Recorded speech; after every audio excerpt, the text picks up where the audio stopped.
오늘 말씀은 마가복음 1장 21절부터 28절까지 말씀입니다. 그들이 가버나움에 들어가니라 예수께서 곧 안식일에 회당에 들어가 가르치심에 무사람이 그의 교훈에 논라니 이는 그가 가르치시는 것이 권위 있는 자와 같고 서기관들과 같지 아니함일러라. 마침 그들이 회당에 더러운 귀신 들린 사람이 있어 소리질러 이르되 나사렛 예수여 우리가 당신과 무슨 상관이 있나이까 우리를 멸하러 왔나이까 나는 당신이 누구인 줄 아노니 하나님의 거룩한 자니이다. 예수께서 꾸짖어 이르시되 잠잠하고 그 사람에게서 나오라 하시니 더러운 귀신이 그 사람에게 경련을 일으키고 큰 소리를 지르며 나오는지라 다 놀라 서로 물어 이르되 이는 어찌미냐 권위 있는 새 교훈이도다. 더러운 귀신들에게 명한즉 순종한도다 하더라. 예수의 소문이 곧 온 갈릴리 사방에 퍼지더라. 우리 좀 더 읽겠습니다. 29절 회당에서 나와 곧 야고보와 요한과 함께 시몬과 안드레의 집에 들어가시니 시몬의 장모가 열병으로 누워 있는지라 사람들이 곧 그 여자에 대하여 예수께 여짜온대 나아가서 그 손을 잡아 일으키시니 열병이 떠나가고 여자가 그들에게 수종드니라. 저물어 해질 때 모든 병자와 귀신 들린 자를 예수께 데려오니 온 동네가 그 문 앞에 모였더라. 예수께서 각종 병이 든 사람을 든 많은 사람을 고치시며 많은 귀신을 내쫓으시되 귀신이 자기를 알므로 그 말하는 것을 허락하지 아니하시니라. 아멘. 네, 오늘 본문에서 우리는 예수님께서 회당에 들어가서 말씀을 가르치시는 모습을 우리가 보게 됩니다. 자, 그런데 오늘 말씀해 보니까 사람들이 깜짝 놀랐습니다. 네, 회당에 있는 모든 사람들이 예수님의 그 가르치심에 놀랐다고 성경은 말씀하는 것이죠. 네, 그 이유가 무엇일까요? 왜 사람들은 깜짝 놀랐을까요? 네, 어쩌면은 예수님의 그 가르치심이 엄청나게 뛰어난 어떤 그런 가르치심이었을지 모릅니다. 네, 물론 그렇겠죠. 네, 물론 엄청난 뛰어난 가르침이셨겠죠. 아니면 어쩌면 엄청나게 설득력이 있는 말씀이었을지도 모르겠습니다. 네, 물론 엄청난 설득력이 있었을 것입니다. 그러나 오늘 그 본문에 기록한 사람들이 놀란 이유는 그러한 이유 때문이 아니었던 것이죠. 네, 그들이 놀란 이유는 무엇이었습니까? 네, 잘 보시면은 사람들이 놀란 이유는 권위 때문입니다. 네. 예수님이 가르침이 다른 서기관들이나 다른 율법 학자들과 다른 뛰어난 이유는 권위에 있었습니다. 네. 아마도 당시에도 어떤 뛰어난 율법 학자들이 당대에도 있었을 것입니다. 네, 뭐 성경에 보면은 가말리엘이라고 하는 사람들이 존경을 받는 어떤 율법 학자들이 나옵니다. 네, 사도 바울이 그 가말리아 밑에서 공부하던 사람이었죠. 그런 뛰어난 율법 학자들이 있었고 그들이 이제 성경을 하나님의 말씀을 이제 가르치고 해석하고 하는 그런 일들을 했었을 것입니다. 그리고 역사 가운데도 정말 뛰어난 어떤 학자들이 있었을 것입니다. 네, 랍비들, 율법학자들, 서기관들.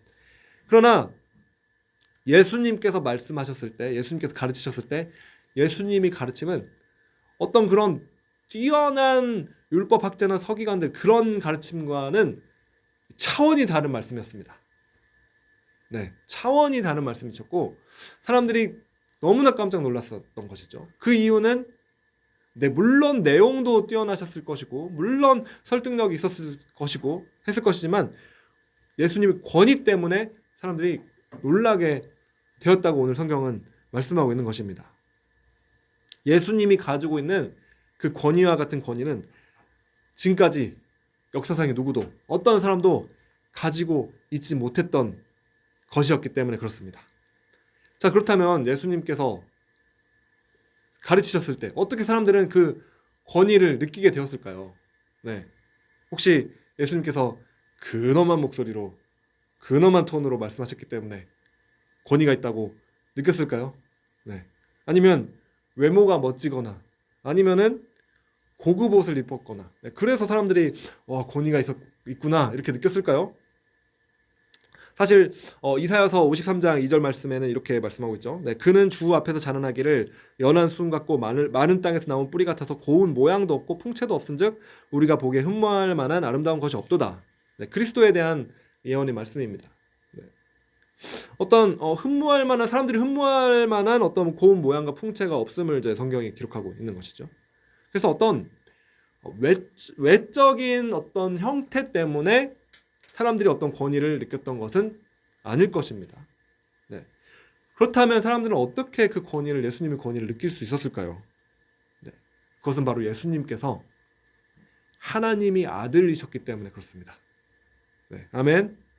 자, 본문 그 나오기 직전의 마가복음 말씀을 조금 보시면은, 네, 예수님께서 침례 요한에게 이 침례를 받으시는 장면이 나옵니다. 네, 침례 세례 똑같은 말입니다. 네, 그래서 이 침례를 받으시는데 물에서 받으시고 올라오시는데 하늘이 갈라지면서 성령이 비둘기 같이 예수님께 내려오시는 것을 보게 되었고, 하늘로부터 소리가 나서 이르기를 너는 내 사랑하는 아들이라 내가 널 기뻐하노라 라고 성부 하나님께서 말씀하십니다.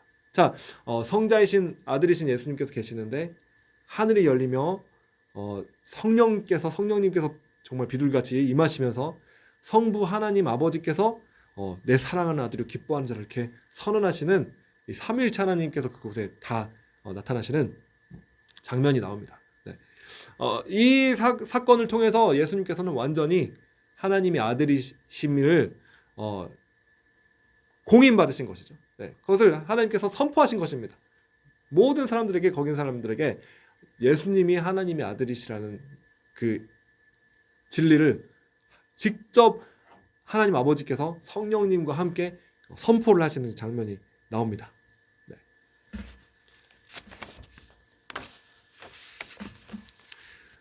하나님 아버지께서는 아들에게, 기뻐하시는 아들에게 성령을 한량없이 부어 주시는 분이십니다. 네. 그래서 우리는 예수님께서 살아계신 하나님의 아들이시며 성령님께서 예수님과 온전히 충만하게 함께 하시는 그 분이심을 우리는 알게 되는 것입니다. 자, 그런데 이 하나님의 아들이신 분 예수님께서 성령의 능력으로 그 회당에서 말씀을 하시고 가르치실 때, 그때 인간 존재 자체를 울리는 변화의 능력이 이 예수님의 선포 가운데, 말씀 가운데 나타나는 것입니다. 아멘. 자, 히브리서 말씀 1장 3절입니다. 네, 히브리서 말씀 1장 3절 제가 한번 읽어드리겠습니다. 히브리서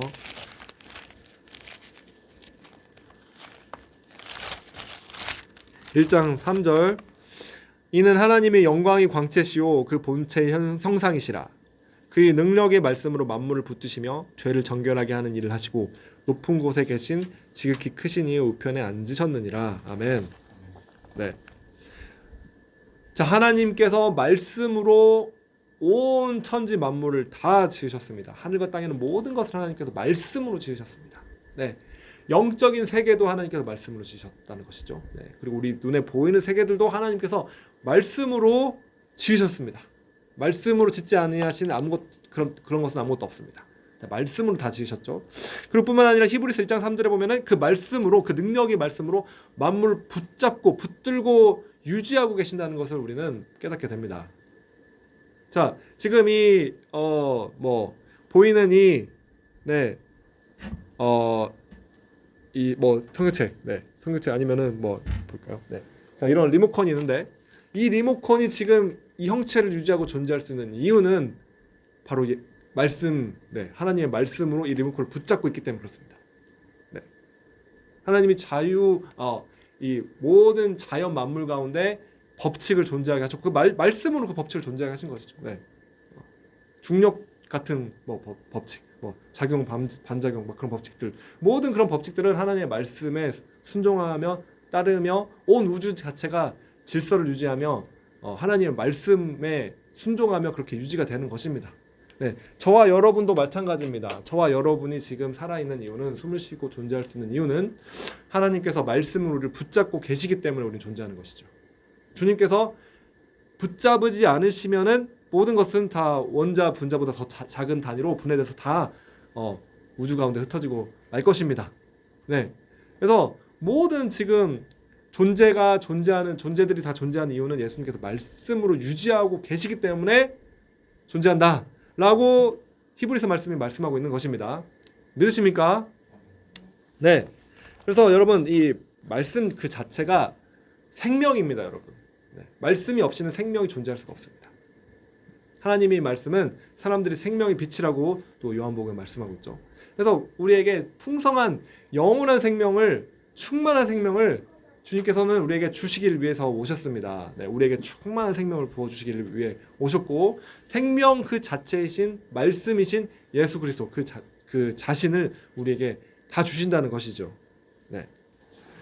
그런데 그 생명의 말씀 그 자체이신 예수님, 네, 그분께서 그 회당에 오셔서 그분의 입에서 나오는 그 말씀으로 가르치고 선포하신다.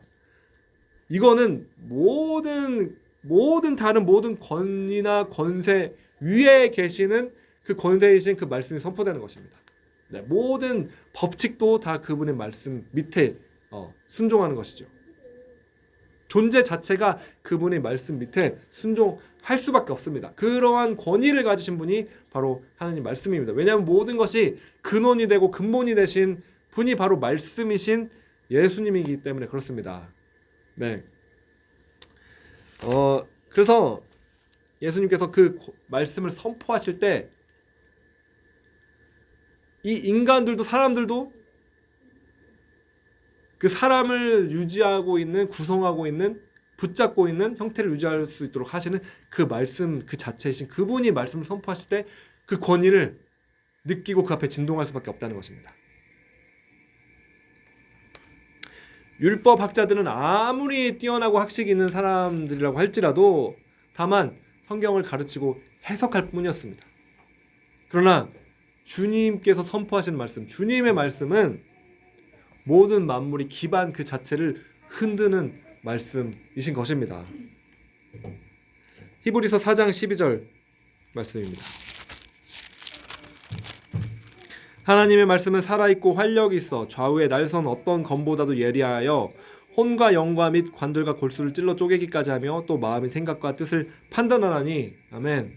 하나님의 말씀은 능력이 있는 말씀인 것입니다. 네.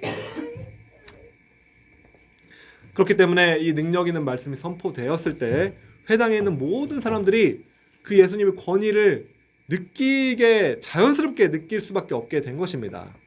네. 뿐만 아닙니다. 사람들뿐만 아니라 영적인 존재들까지도 그 주님의 말씀에 순복하게 됩니다. 오늘 말씀을 보니까 귀신들도 귀신이 드러나서 예수님이 나가라는 그 명령에 순종하며 복종하며 떠나갈 수밖에 없다는 것을 우리는 성경을 통해서 보게 됩니다. 네.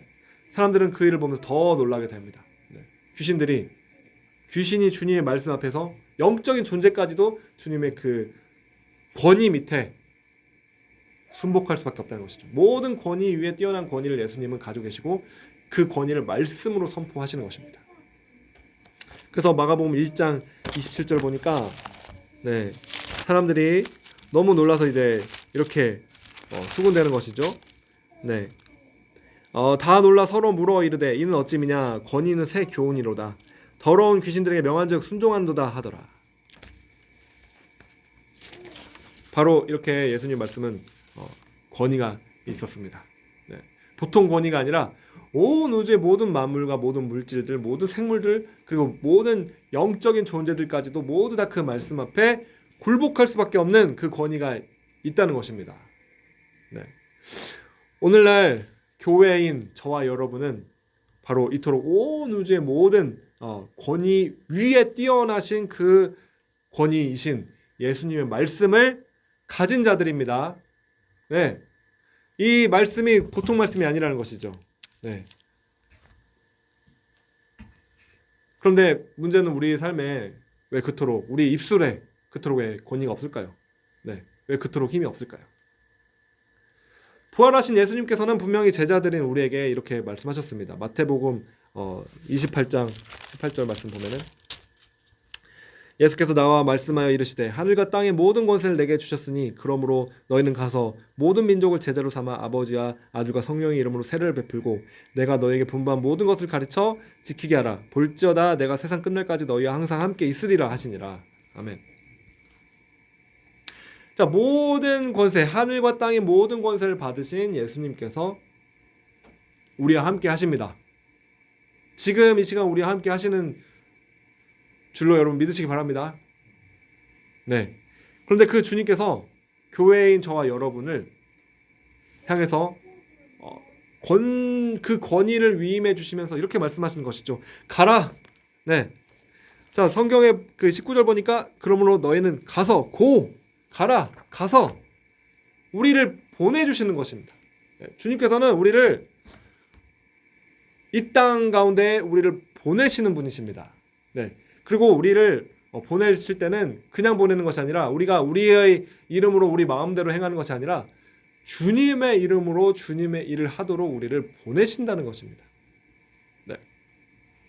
바로 모든 권세를 가진 그 주님께서 우리를 대리자로 위임하셔서 가라라고 명하시는 것입니다. 네. 그래서 우리가 주님의 이름으로 갈 때는 주님의 그 권위도 우리에게 주어진다는 사실을 여러분 깨달으시기 바랍니다. 네. 아멘. 여러분 주인이 종을 보내서 어떤 일을 하게 할 때는 그 주인의 권위를 위임하여 주어서 그 종이 그 일을 하도록 하는 것이죠. 네. 왕이 있는데 어떤 다스리는 그 지역에 어떤 책임자를 보내서 그 지역을 다스리도록 하는 일을 하도록 그 책임자를 보낸다면, 네. 그 책임자는 왕이 위임한 권위를 가지고 가서 그 일을 하는 것이죠. 네. 그 사람이 뭐 어떤 능력이 있던 뭐 그 사람 자신이 어떤 뭐 힘이 있던 상관이 없습니다. 네. 아무리 뭐 힘이 뭐 없는 사람이라고 할지라도, 네. 그러나 그 권위를 가지고 그 지역에 가서 왕이 보내가지고 그 일들을 하도록 하면은 그 일들을 할 수 있는 것이죠. 네. 흔히 이런 이야기를 많이 들어보셨을 것입니다. 교통경찰관이 거리에 딱 서서 엄청난 큰 덤프트럭이 왔는데 그 앞에서 손을 들고 멈추라고 합니다. 그러면 멈춰야죠. 네. 덤프트럭이 더 크고 힘이 센다고 할지라도 경찰관이 아무리 그냥 작은 사람이라고 할지라도 아무튼 힘이 없다고 할지라도 그 국가로부터 부여받은 권위를 가지고 명령을 하기 때문에 멈출 수밖에 없는 것입니다. 네. 거기 멈추지 않는다면 이제 국가로부터 오는 어떤 그런 공권력이 이제 작용을 하겠죠. 네. 어떤 벌을 받게 되는 것이죠. 자, 그렇기 때문에 왕이 그 대리자를 보내서 왕이 일을 하게 보낸다면은 왕이 권위를 가지고 그 일을 하는 것입니다. 자, 오늘날 우리 교회는 저와 여러분입니다. 네, 저와 여러분은 이 교회는 그리스도를 머리로 하는 그리스도의 몸인 것이죠. 네, 그리고 주님께서는 이 몸을 통해 몸된 교회를 통해서 저와 여러분을 통해서 주님의 일을 하시기로 결정하셨습니다. 네, 그래서 이 교회가 능력 있는 이 하나님의 말씀, 권위 있는 하나님의 말씀을 우리가 선포할 수 있어야만 합니다. 그리고 주님의 일을 행하는 것입니다. 그런데 만약에 왕이 보낸 이제 어떤 그 지역을 다스리는 장관이 책임자가 왕이 뜻과 상관없이 왕이 법과도 상관없이 마음대로 해버리면은 사실은 권위가 없겠죠. 네, 그리고 나중에 그 불법에 대해서 책임을 져야 할지도 모릅니다. 네. 근데 그가 왕이 뜻대로 그리고 왕이 법대로 일을 잘한다면은 왕이 권위가 주어지는 것입니다. 네, 마찬가지입니다. 오늘날 교회가 주님의 뜻대로 그리고 주님의 법대로 주님 말씀이죠. 주님 말씀대로 선포하고 행할 때 모든 그 권위 위에 뛰어난 권위를 가진 그 주님의 권위가 저와 여러분들에게 위임되게 될 것입니다. 네. 그리고 바로 그때 사람들은 권위가 있음을 깨닫게 되는 것입니다. 네. 무슨 외모로 드러나고 무슨 뭐를 포장을 해야지 권위가 드러나는 것이 아니라 우리가 정말 하나님의 뜻대로 살고 하나님의 말씀대로 우리가 행하며 순종하며 그 뜻대로 우리가 선포하며 주님의 말씀을 우리가 그렇게 가르치고 선포할 때 바로 예수님이 선포하셨을 때 사람들이 느꼈던 동일한 그 권위를 모든 사람들이 그 말씀 앞에 느끼게 된다는 것입니다. 그리고 뿐만 아니라 영적인 존재들도 마귀들도 그 말씀 앞에 두려워 떨며 떠나가게 되는 일이 일어난다는 것입니다. 네, 질병도 떠나가는 것이죠. 네, 모든 어두움의 저주들도 다 떠나가는 것입니다. 하나님의 그 말씀 앞에.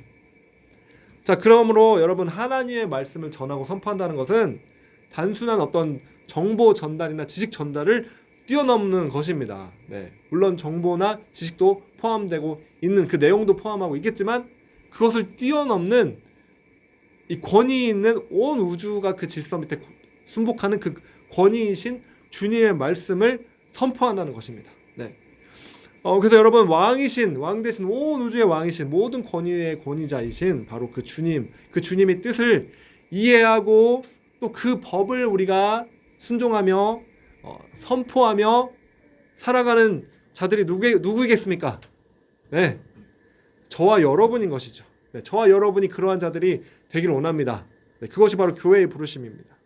말씀을 마치며 2024년도에 바로 그 주님께서 우리에게 주님의 말씀의 능력을 저와 여러분들에게 부어 주시기를 원합니다. 할렐루야. 주님의 권세를 위임받아서 그 말씀의 그 권위를 우리가 사용할 수 있는 자들이 되기를 원합니다. 말씀을 선포하시기 바랍니다. 네, 말씀을 여러분 보시고 말씀을 들으시고 믿고 선포하시고 살아가시기 바랍니다. 네. 그래서 하나님의 나라를 여러분이 있는 모든 곳에서 세워 나가시는 저와 여러분이 되시기를 예수님의 이름으로 축복합니다.